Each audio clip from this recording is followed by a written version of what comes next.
बिस्मिल्लाहिर्रहमानिर्रहीम। आज का मौजू है मशकी सवालात। बोर के लड्डू ड्रामे के मशकी सवालात। पहला सवाल,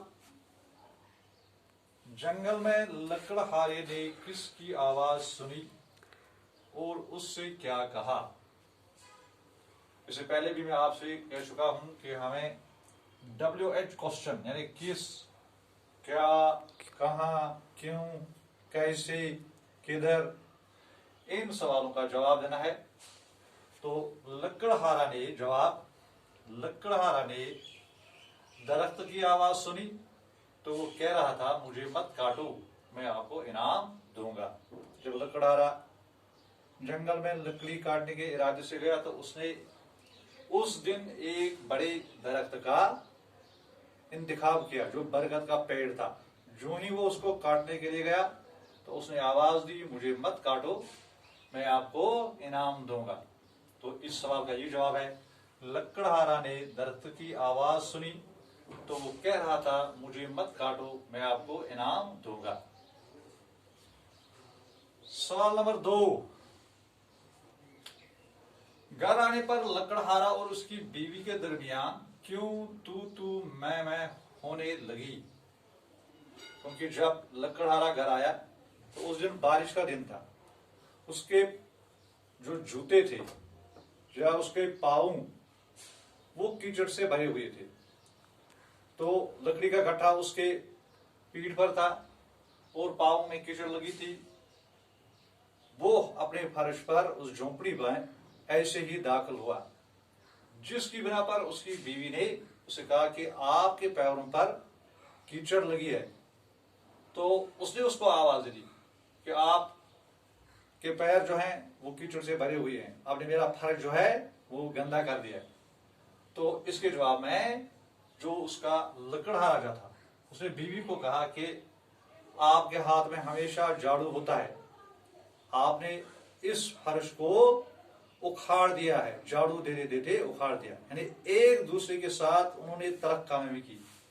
तो इसी की बुनियाद पर इस सवाल का जवाब है कि लकड़हारा और उसकी बीवी एक दूसरे को ताना देते हैं, जिसकी वजह से इन दोनों के दरमियान तू मैं होती है। यानी इनके दरमियान झगड़ा होता है।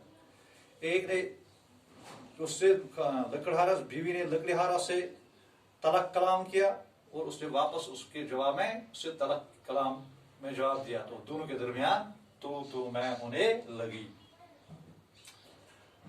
बूढ़े ने लकड़हारा के घर आकर क्या कहा? क्योंकि बूढ़ा जो था, लकड़हारा जो था, वो अपनी बीवी से कह रहा था कि आज मैंने जंगल में बातें की दरख्तों के साथ। तो उसकी बीवी उसे कहती थी कि आप झूठ कहते हैं।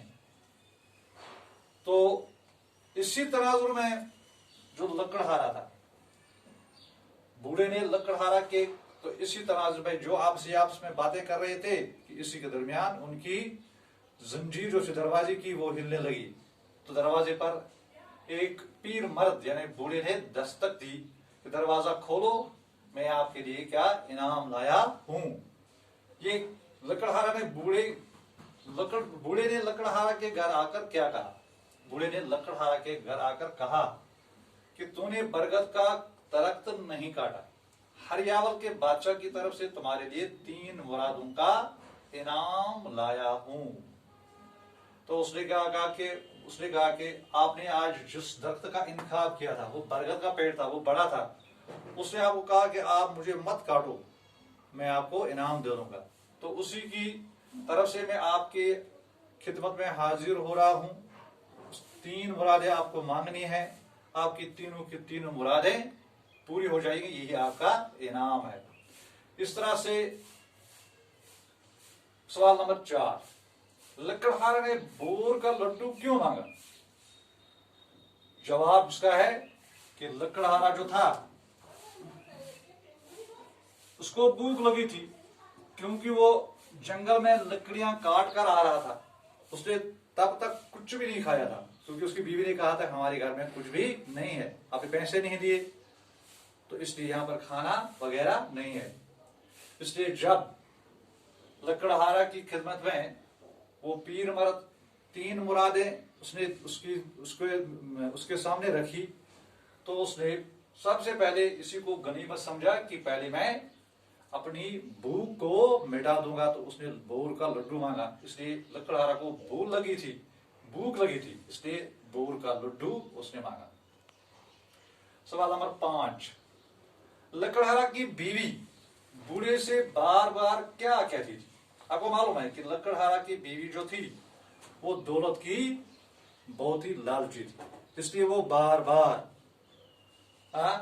बूढ़े यानी पीर मर्द से दौलत की तकाजा करती। हालांकि बूढ़े ने उससे कहा था कि मुरादें सिर्फ और सिर्फ लकड़हारा ये मांग सकता है, क्योंकि वही इनाम का मुस्तहिक है।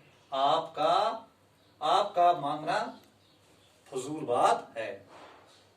तो इसलिए लकड़हारे की बीवी बूढ़े से बार बार क्या कहती थी? लकड़हारे की बीवी लालची थी, इसलिए बार बार दौलत मांगती थी।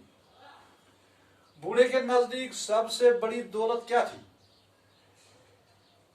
तो बूढ़े के नजदीक जब उसने उसके सामने 3 मुरादें, आपको 3 मुरादें मांगनी है, तो उनसे बार बार इसरार कर रहा था कि आपको वो चीज की जरूरत है, यानी आपको अच्छी चीज की जरूरत है। वो उनको ताकीद कर रहा था कि आप ऐसी चीज मांगो जिससे आप दोनों मुतमईन हो जाएंगे।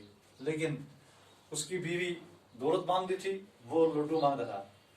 तो उसके इसरार के बावजूद वो उसकी बात को नहीं समझी। तो इसलिए बूढ़े के नजदीक जो सबसे बड़ी दौलत थी, वो थी हंसी, वो थी खुशी। क्योंकि ये अक्सर बेशतर आपस में एक दूसरे के साथ झगड़ा करते थे, इसलिए उसने उसे कहा था कि आपको सबसे अहम चीज जो है वो दौलत है। दौलत के बजाय क्या है? वो खुशी और हंसी। सवाल नंबर 7, इस ड्रामे से आपने क्या सबक हासिल किया?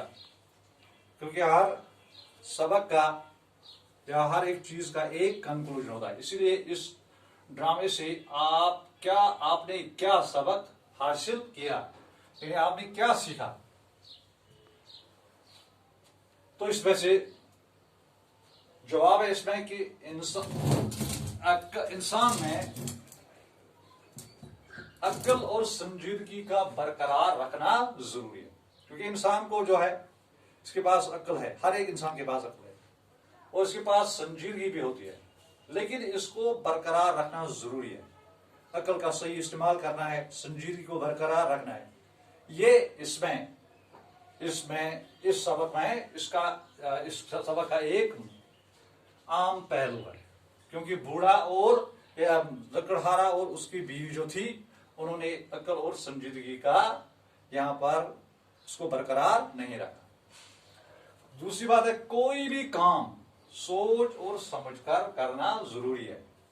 कोई भी काम जो है उसको सोचकर समझकर करना जरूरी है। क्योंकि बूढ़ा जो लकड़हारा और उसकी बीवी थी, उन्होंने इस ड्रामे में अपनी सोच और समझ से काम नहीं लिया। दूसरी बात जो इसका अहम पहलू है, वो है माहौलियाती तवाज़ुन को बरकरार रखने के लिए जंगलात का तहफ़्फ़ुज़ करना लाजमी बनाना चाहिए। जंगलात को बेतहाशा काटने से परहेज करना चाहिए, क्योंकि दरख्त काटने से आलूदगी बढ़ जाती है और इंसानों की जिंदगी काफी मुतासिर होती है।